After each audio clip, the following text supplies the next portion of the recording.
بسم اللہ الرحمن الرحیم۔ عزیز طلبہ و طالبات،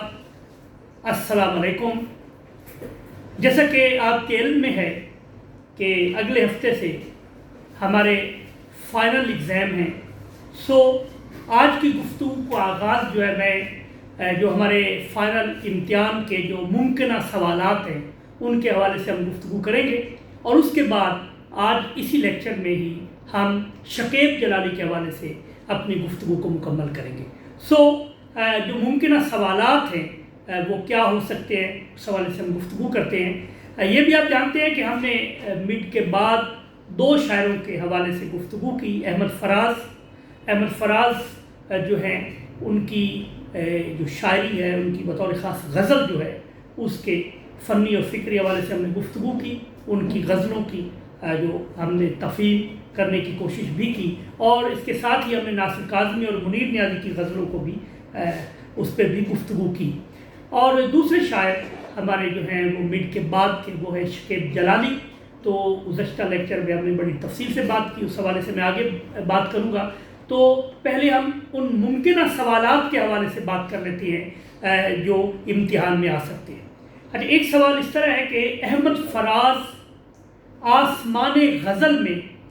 رومان کی علامت اور مزاحمت کا استعارہ بن کر ابھرے اور ان اردو شعری روایت پر اپنے دستخط ثبت کیے، تائید یا تردید کیجیے۔ جو اس طرح سوال آتے ہیں جن میں تائید یا تردید ہوتی ہے، ایک سٹیٹمنٹ ہوتی ہے، اس سٹیٹمنٹ سے آپ اتفاق بھی کر سکتے ہیں اور اس سے آپ اختلاف بھی کر سکتے ہیں۔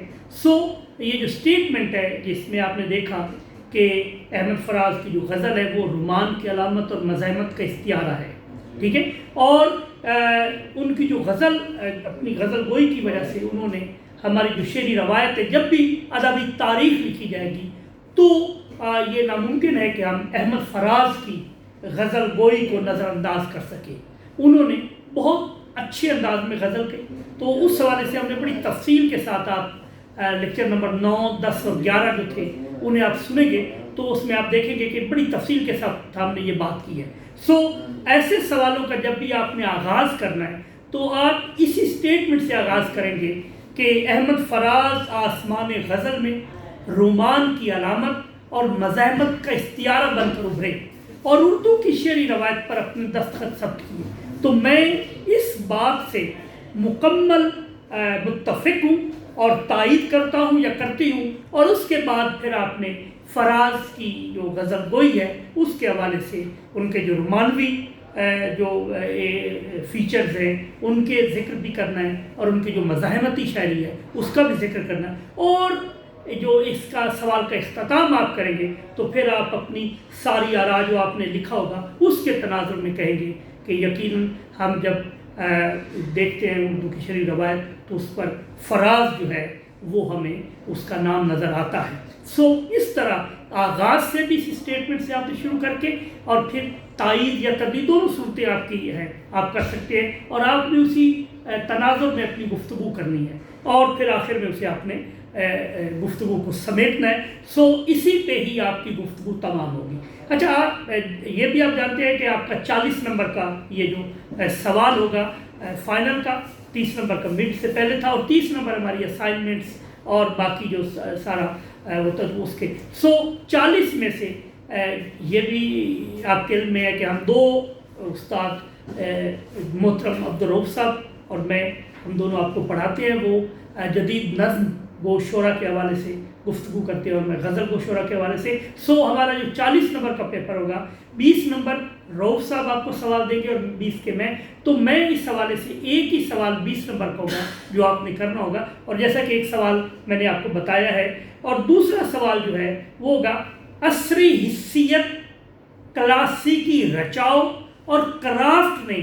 احمد فراز کو نو ترقی پسند رجحان کے اہم شاعر کے منصب پر فائز کر دیا۔ آپ کی کیا رائے ہے؟ یہ بھی سوال بالکل اسی طرح ہے کہ ایک سٹیٹمنٹ ہے اور اس میں آپ کی رائے پوچھی گئی ہے، what is your perception about this statement۔ آپ نے اس سوال کو بھی اسی طرح آغاز کرنا ہے۔ اب عصری حسیت کیا ہے؟ کہ ہمارا جو دور، جس دور میں شاعر سانس لے رہا ہے، جس دور میں شاعر رہ رہا ہے، اس دور کی جو حیثیت ہے، اس دور کے جو مضامین ہیں، اس دور کے جو رویے ہیں، اس دور کے جو میلانات ہیں، اس کو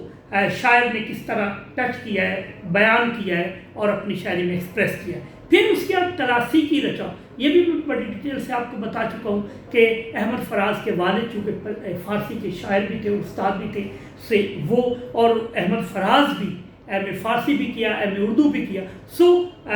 یہ اس حوالے سے لینگویج کے حوالے سے ان کا اور لٹریچر کے حوالے سے تو یہ کلاسیکی رچا ہوا ہے۔ اور پھر جو امپورٹنٹ بات ہے وہ فراز کا کرافٹ ہے، کرافٹ مصرع سازی، مصرع بنانا، فنکاری۔ تو وہ جس طرح مصرع بناتے ہیں، یعنی وہ بہت سے موضوعات ایسے ہیں کہ جو مختلف لوگوں کے ہاں میں نظر آتے ہیں، کلاسیک میں بھی نظر آتے ہیں ہمارے جو، لیکن جب اس موضوع کو فراز اپنے استعمال میں لاتے ہیں تو تھوڑا سا ایک تو اس کا شیڈ اور اس کا تھوڑا سا اینگل تبدیل کرتے ہیں، اور پھر اس میں جو ان کا کرافٹ ہے، مصرع ہے، تو فراز کا جو مصرع ہے وہ اس شعر کو یا اس مضمون کو اور اعلیٰ کر دیتا ہے، اس شعر کی یا اس موضوع کی ترقی ہو جاتی ہے۔ سو یہ تین چیزیں جو تھی، عصری حیثیت، کلاسیکی رچاؤ اور کرافٹ، اس نے احمد فراز کو نو ترقی پسند رجحان۔ اچھا، ایک تو ترقی پسند تحریک اور اس حوالے سے جیسا کہ آپ نے فرسٹ سیمیسٹر میں پڑھا وہ بات تھی، اور اس کے بعد جب جدیدیت آتی ہے تو ایک نو ترقی پسند رجحان بھی ہمیں نظر آتا ہے۔ وہ شاید جو ترقی پسند تحریک کے نظریے سے بھی سہمت تھے اور وہ بھی لے کر چل رہے تھے، اور جدیدیت بھی ان کی یہاں آتی ہے، تو یہ چیزیں مل کر کے ایک نو ترقی پسندی جو ہے وہ بھی ہمیں نظر آتی ہے۔ تو اس حوالے سے جو شاعر ہمیں نظر آتے ہیں تو اس میں احمد فراز جو ہے وہ ہمیں اہم شاعر نظر آتے ہیں اور نمائندہ شاعر نظر آتے ہیں نو ترقی پسند رجحان کا۔ سو یہ ایک بات تھی، تو آپ نے یہیں سے بات کرنی ہے اور آپ کی رائے کیا ہے۔ یقیناً یہ جو تینوں باتیں ہیں جو میں نے یہاں کی ہیں، اس حوالے سے میں نے جیسے پہلے کہا کہ لیکچر نمبر 9، 10 اور 11 اس میں آپ جو چیزیں ہیں یہ سارے اس ڈیٹیل سے میں نے گفتگو کی ہے اس کو آپ سنیں گے اور ان کا جو کلیات ہے اس کا آپ مطالعہ کریں گے۔ اچھا، فراز کا اپنا وہاں ایک دیباچہ ہے بڑا، فیض صاحب نے ان کے پہلے مجموعے کے حوالے سے بات کی، یہ ساری باتیں ہم آپ سے ڈسکس کر چکے ہیں جو ہمارے لیکچر جن کا میں نے ذکر کیا، تو ان کو آپ ذرا دیکھیے گا اور اس طرح آپ یہاں سے شروع کریں گے، اور پھر میں نے جیسے کہا کہ سوال جو کرنا۔ اچھا، ایک اور بات امپورٹنٹ ہے کہ بعض اوقات ایسا ہوتا ہے کہ ہماری تیاری بہت اچھی ہوتی ہے، چیزیں ہماری سمجھ میں ہوتی ہیں، لیکن جب سوال پوچھا جاتا ہے تو اس کے حوالے سے ہم جواب پراپر کو اٹیمپٹ نہیں کر سکتے۔ سو آپ لوگوں نے ان سوالات، اور ویسے بھی آپ تھرڈ سیمیسٹر میں اس وقت ہیں اور تھرڈ سیمیسٹر کے بعد آپ نے لکھنے ہیں مقالے، سو آپ جو ہے وہ چیزوں کے حوالے سے آپ کو آگاہی ہونی چاہیے کہ سوال کو کس طرح اٹیمپٹ کرنا ہے، اور آپ اس طرح کریں گے تو یہ جو بھی سوال آئے گا وہ 20 نمبر کا ہوگا۔ اچھا، تیسرا سوال ہمارا جو ممکنہ ہے وہ یہ ہو سکتا ہے کہ شکیب جلالی کی غزل میں کلاسیکی روایت اور جدید طرز اسلوب باہم یکجا ہو کر عصری تقاضوں کی ترجمانی کرتے ہیں، اپنی رائے کا اظہار کیجیے۔ تو یہاں بھی ہم نے جو شکیب جلالی کی غزل میں ایک کلاسیکی روایت بھی ہے، اور اس کے علاوہ ان کا جو طرز اسلوب تھا وہ جدید تھا، اور ان دونوں کی یکجائی سے انہوں نے جو عصری تقاضوں کی ترجمانی کی ہے اس حوالے سے، تو یہیں سے آپ سوال شروع کریں گے اور پھر اپنی رائے کا اظہار کریں گے اور اس حوالے سے گفتگو کو آگے بڑھاتے چلے جائیں گے۔ اچھا، اسی طرح ایک اور ممکنہ سوال ہے شکیب جلالی کے حوالے سے کہ شکیب جلالی کی غزل میں عصری حیثیت جدید انسان کی طرز حیات و کشمکش کا مرقع ہے، یعنی شکیب جلالی کی غزل عصری حیثیت اور جدید انسان کی طرز حیات و کشمکش کا مرقع ہے۔ کیا آپ اس بات سے متفق ہیں؟ سو اس میں بھی عصری حیثیت جو ہے جس حوالے سے ہم نے فراز کے حوالے سے بات کی، اور پھر جدید انسان کی، تو یہ جدید قیام پاکستان کے بعد جو ہے کہ ہمیں جدیدیت کی ایک تحریک اور وہ عالمی سطح پر تھی، اور پھر اسی طرح ایک جو طرز حیات نظر آتا ہے، اور پھر جو کشمکش ہے زندگی کے حوالے سے اس کا ایک منقع ہے، ایک البم ہے ان کی شکیب جلالی کی غزل۔ تو اس حوالے سے ہمارا جو لیکچر نمبر 12 اور 13 جو آج ہم آگے گفتگو کرنے جا رہے ہیں اس کو اگر آپ دیکھیں گے، اور پھر شکیب جلالی کے جو مجموعہ ہے روشنی ہے روشنی، اور پھر کلیات شکیب ان کو بھی آپ دیکھ سکتے ہیں، اس حوالے سے ہماری گفتگو بھی سن سکتے ہیں، تو اس طرح آپ ان سوالات کے جواب دے سکیں گے۔ اب آپ کے ذہن میں کلیئرٹی ہو جانی چاہیے کہ آپ کے جو سوال ہیں وہ کس طرح آ سکیں گے۔ 20 نمبر کا سوال، ان چاروں میں سے ایک سوال آپ کو آئے گا، اور 20 نمبر کے جو سوال ہیں وہ محترم عبدالرؤف صاحب دیں گے۔ تو میرا خیال ہے آپ کلیئر ہو گئے اس حوالے سے۔ اگر پھر بھی کسی طالب علم کے ذہن میں کوئی بات ہو، کوئی کنفیوژن ہو، کوئی بات سمجھ میں نہ آئی ہو، تو آپ مجھے سوال کر سکتے ہیں اور پوچھ سکتے ہیں۔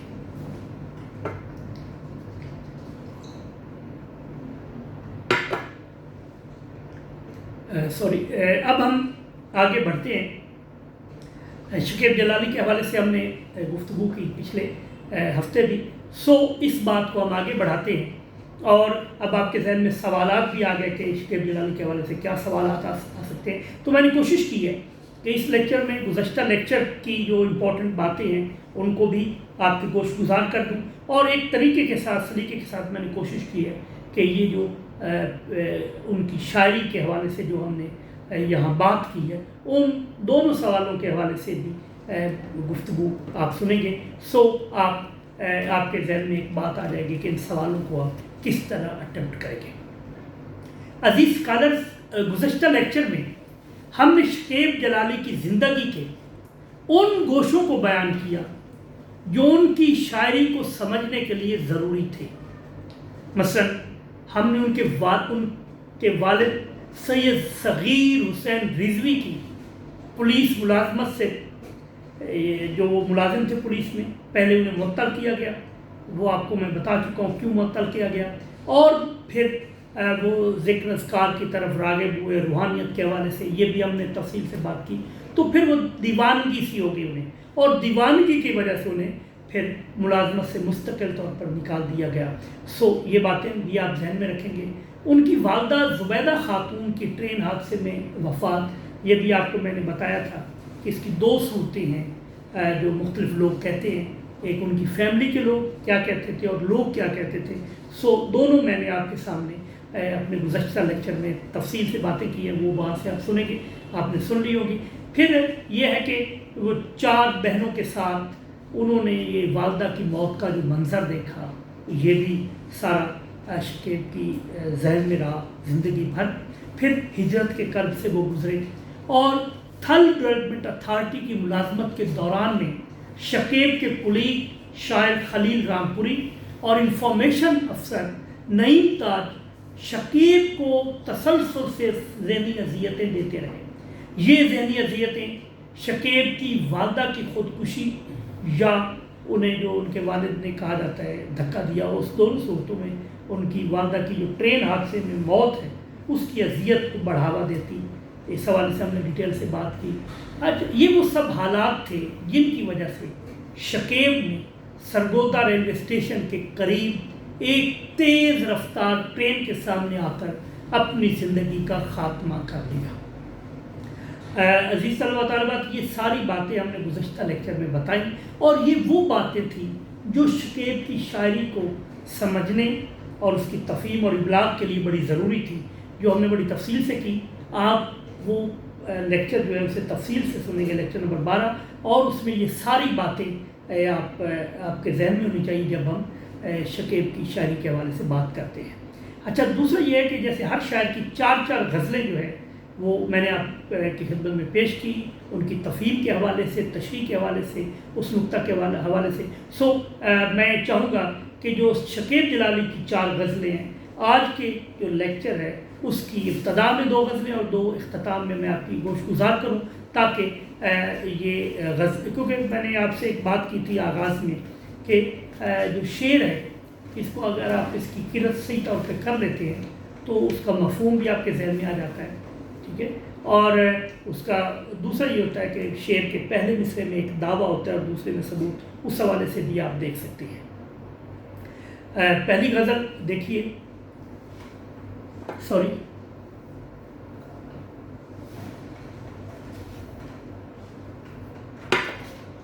آ کے پتھر تو میرے صحن میں دو چار گرے،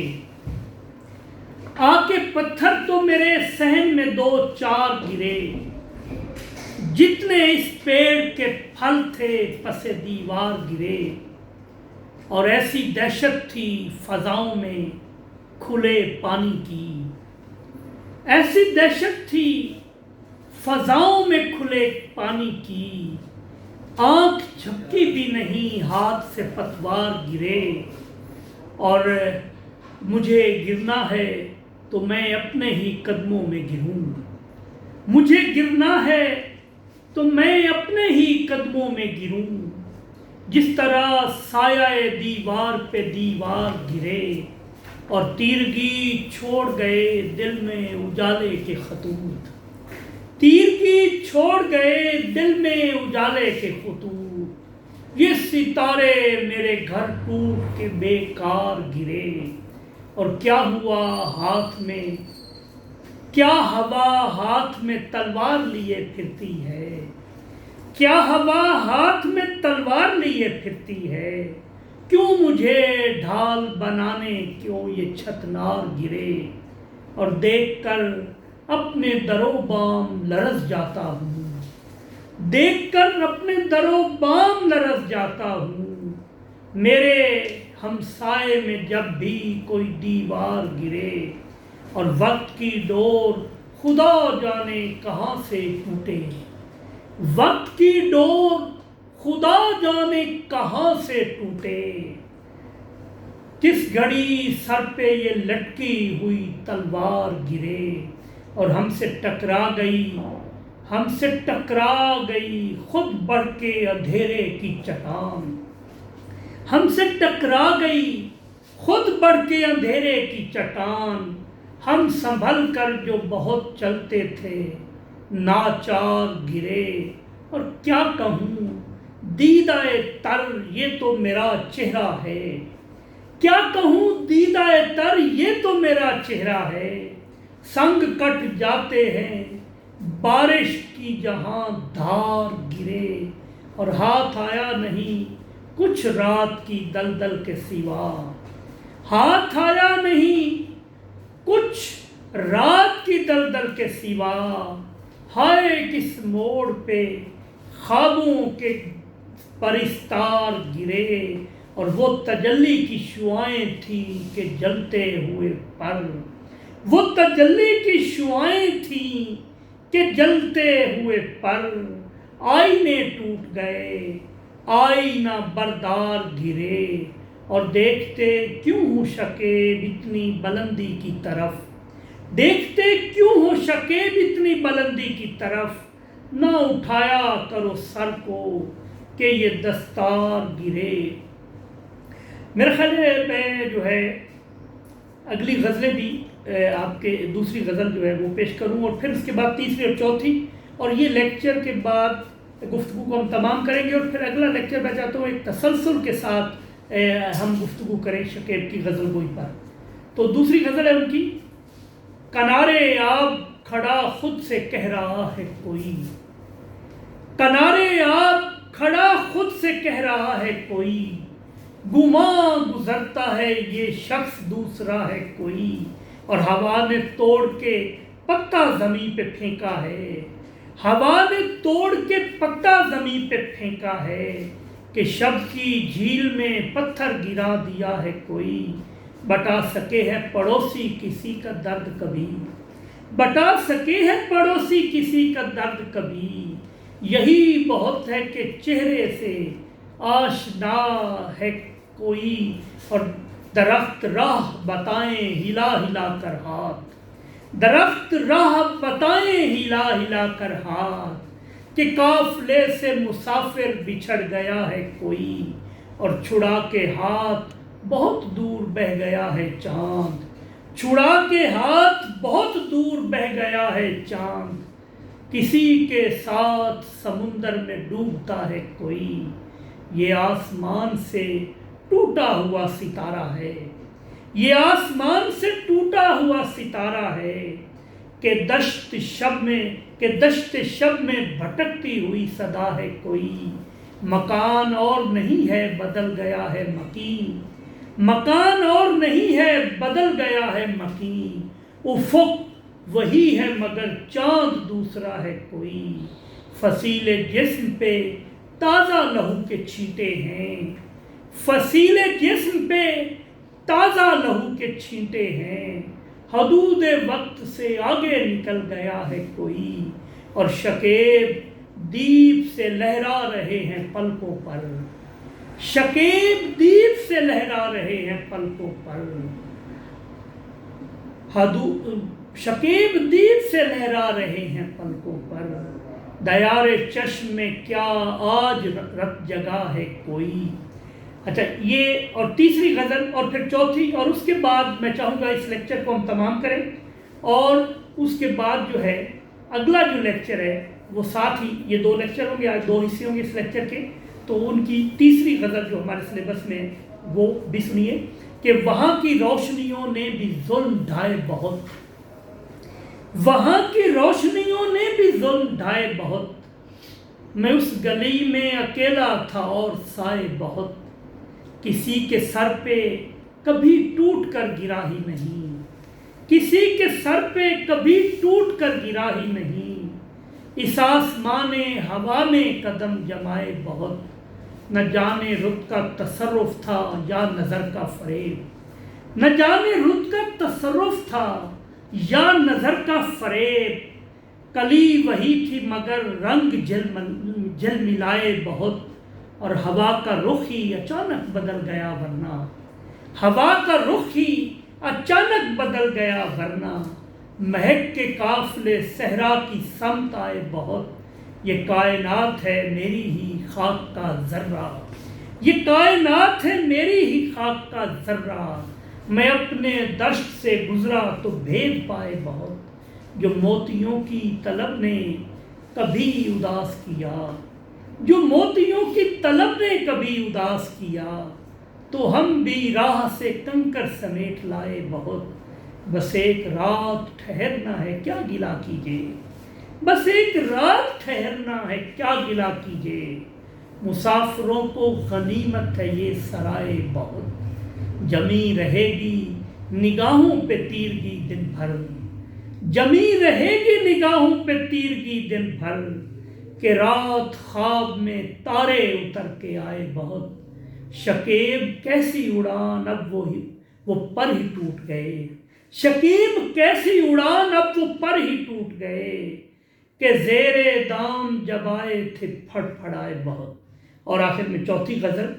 کہ پھر سن رہا ہوں گزرے زمانے کی چاپ کو، بہت عمدہ غزل ہے، پھر سن رہا ہوں گزرے زمانے کی چاپ کو،